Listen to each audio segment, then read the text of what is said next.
Hello all, welcome to masala Masti kitchen. ఎలా ఉన్నారు? ఈరోజు తెలంగాణ స్టైల్లో సర్వపిండి తయారీ విధానం చూద్దామా? మరి కావలసిన పదార్థాలు: బియ్యం పిండి, ఓమా, నువ్వులు, ఉప్పు, కారం, సన్నగా తరిగిన ఉల్లిపాయలు, జీలకర్ర, పసుపు. మీరు కావాలంటే ధనియాలు వాడచ్చు, లేదా ఇలా పొడి చేసుకొని కూడా వాడచ్చు.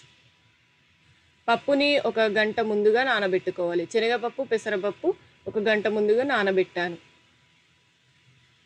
తయారీ విధానం: ఇప్పుడు మనము 2 గ్లాసుల బియ్యం పిండికి 1 గ్లాస్ వాటర్ తీసుకుంటామండి. మనకి ఎప్పుడైనా క్వాంటిటీ అనేది 2:1 రేషియోలో ఉండాలి. మీరు ఒకవేళ 2 గ్లాసుల బియ్యం పిండి తీసుకుంటే 1 గ్లాస్ వాటర్, 4 గ్లాసుల బియ్యం పిండి తీసుకుంటే 2 గ్లాసుల వాటర్, అలా క్వాంటిటీ తగ్గట్టు చూసుకోండి. 2 గ్లాసుల బియ్యం పిండి కరెక్ట్గా తీసుకోవాలి. కొద్దిగా ఓమా,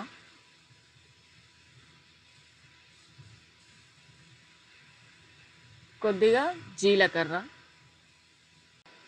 ఈ ఓమా జీలకర్ర వల్ల సర్వపిండి మరింత రుచిగా ఉంటుంది, అజీర్తి సమస్యలు రాకుండా ఉంటాయి.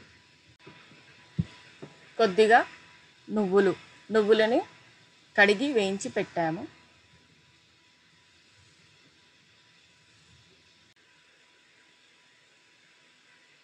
కొద్దిగా పసుపు,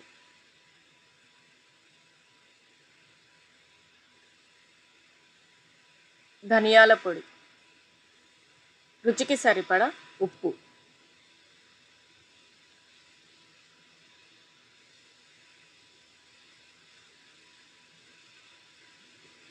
2 టేబుల్ స్పూన్స్ కారం,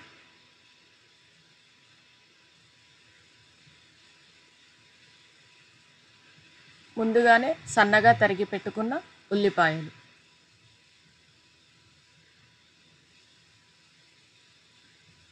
నానబెట్టిన పప్పు,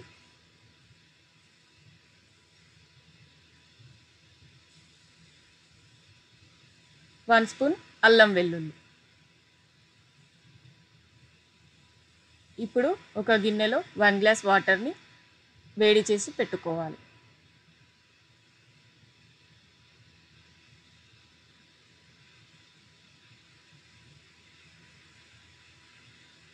ఈ మిశ్రమాన్ని మంచిగా కలుపుకోవాలి. ఉప్పు, కారం మొత్తం పిండికి కలిసేలా కలుపుతూ ఉండాలి. ఈ విధంగా పిండి బాగా కలిసాక మీ రుచికి సరిపడా ఉప్పు, కారం సరిపోయాయో లేదో చూసుకోవాలి. కావాలంటే ఉప్పు, కారం యాడ్ చేసుకోవచ్చు. ఇప్పుడు మనం ముందుగా వేడి చేసి పెట్టుకున్న వేడి నీటిని కొద్దిగా వేస్తూ పిండిని కలుపుతూ ఉండాలి. ఇలా వేడి నీటిని వేసి పిండిని కలుపుతూ ఉంటే సర్వపిండి అనేది మెత్తగా వస్తుంది. పెద్దల నుంచి చిన్న వాళ్ళ వరకు ఈజీగా తినగలుగుతారు. ఇలా పిండిని పిసుకుతూ ఉండాలి. మరీ పల్చగా కాకుండా మరీ గట్టిగా కాకుండా ఇలా సర్వపిండి ఒత్తడానికి అనువుగా ఉండేలా చూసుకోవాలి. పిండి కన్సిస్టెన్సీ అనేది ఈ విధంగా వచ్చేలా చూసుకోండి. వీటిని సర్వపిండి గిన్నెలు అంటామండి. మీకు ఇవి కావాలి అనుకుంటే కామెంట్ సెక్షన్లో పర్చేస్ లింక్ పెట్టామండి, పిన్ చేసి పెట్టాను, చూసుకోవచ్చు. ముందుగా ఈ గిన్నెకి ఇలా నూనె రాసి పెట్టుకోవాలి. నూనె రాసి పెట్టుకోవడం వల్ల సర్వపిండి అనేది అంటుకోకుండా ఉంటుంది. ఇప్పుడు సర్వపిండిని మనం ఇలా ఒత్తుతూ ఒక రొట్టెలా ఫామ్ చేసుకోవాలి. మరీ దొడ్డుగా కాకుండా నార్మల్గా ఇలా ప్రెస్ చేస్తే చాలు అండి, సర్వపిండి అనేది ఈజీగా వచ్చేస్తుంది. ఇలా మొత్తం గిన్నెకి రొట్టె ఒత్తేసాక ఇలా అక్కడక్కడ హోల్స్ లాగా పెట్టాలి. ఇప్పుడు మనం స్టవ్ పైన సర్వపిండి గిన్నెని పెట్టి స్టవ్ ఆన్ చేసి స్టవ్ని హై ఫ్లేమ్లో పెట్టుకొని ఇలా ఆయిల్ వేసుకోవాలి. ఇలా చుట్టూరా ఇంకా హోల్స్లో డ్రాప్స్ వేయాలి. చూసారు కదా, ఇలా ఆయిల్ అనేది మరుగుతూ సర్వపిండి అనేది ఈవెన్గా కాలుతూ ఉంటుంది. ఇలా కొద్దిసేపు అయ్యాక స్టవ్ని లో ఫ్లేమ్లో చేసుకొని ఇలా గిన్నెను రొటేట్ చేస్తూ అన్ని వైపులా కాల్చుకోవాలి. ఇప్పుడు అన్ని వైపులా కాలాక ఈ గిన్నెని ఇలా చల్లని నీటిలో పెట్టుకోవాలి.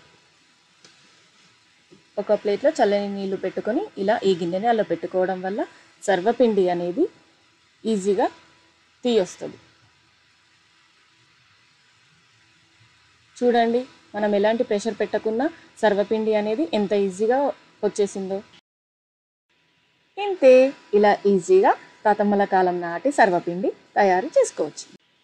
వేడి సర్వపిండికి ఇలా గట్టి పెరుగు కానీ నెయ్యి కానీ పెట్టుకొని తింటే రుచిగా ఉంటుంది. మీరు ట్రై చేయండి. Please like, share, subscribe to masala Masti kitchen.